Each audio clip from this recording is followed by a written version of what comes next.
লালমনিরহাটের বড়বাড়িতে আগুন লেগে ওয়ালটনের শোরুমে সর্বস্ব শেষ। এখানে তো আসলে ভেতরে তো কিচ্ছু নেই, যা কিছু ছিল ছাই ছাড়া কোনো কিচ্ছু পাওয়া যায় খাতাবাড়ি থেকে শুরু করে মাথা যা ছিল সব ধ্বংস।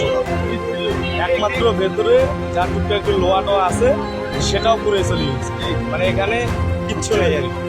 আগে 4টার ওদিকে হঠাৎ কীভাবে জানি না কীভাবে আগুন লেগে সাজগুলের একটি ওয়ালটন দোকান কমসে কম 1.5 কোটি টাকার মতো মাল ছিল।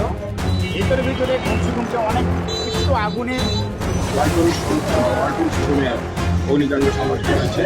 আমরা শুধুমাত্র দ্রুত ঘটনাস্থলে আসি। তো অনেক টাকা খাইছি, কয়েক কোটি টাকা খাইছি।